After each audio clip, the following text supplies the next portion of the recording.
আজকের যে ঘটনাটা শেয়ার করব সেটা হচ্ছে চাঁপাইনবাবগঞ্জ জেলার ভোলাহাট উপজেলার এক গ্রামের ঘটনা। গল্পটি শুরু করার আগে বলে নেবেন কে কোথা থেকে আমার এই ভিডিওটা দেখতেছেন। তো চলো গল্পটা শুরু করি। অনেক আগের কথা, সেই গ্রামের একবারে পূর্ব পাশে একটা ঘর নিয়ে থাকতো শরীফা বিবি।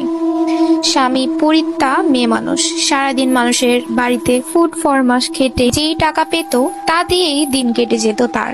ছোট একটা মেয়ে ছিল শরীফার, বয়স মাত্র 11 বছর। সেই মেয়েকে নিয়েই গ্রামের একদম শেষ মাথায় ঘরটিতে থাকতো সে।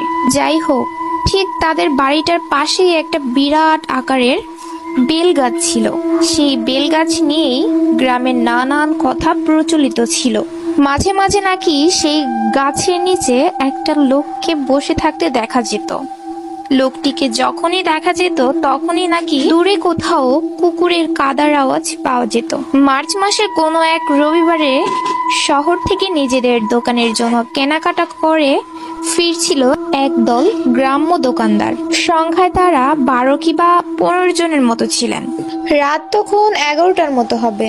শরীফাদের বাসার কাছে আসতেই তারা দেখতে পেলেন সেই গাছের নিচে লোকটি বসে আছে এবং লোকটিকে ঘিরে আছে একদল মানুষ আকৃতি ছায়ামূর্তি।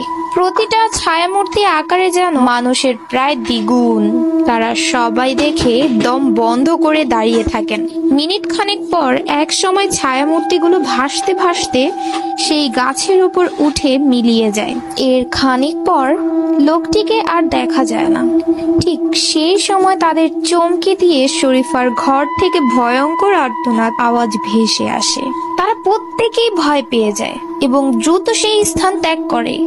পরের দিন সকালে স্থায়ী কিছু মানুষের হাতে লাঠি সোঁটা নিয়ে সেই ঘরের দিকে গেলে ঘরের মেঝেতে শরীফা এবং তার মেয়েকে মাথাহীন লাশ খুঁজে পায়।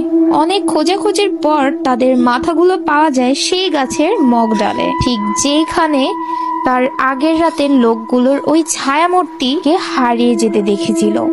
সেই ঘরটি এখনো আছে। বেলগাছটি এরপর কেটে ফেলা হয়েছিল।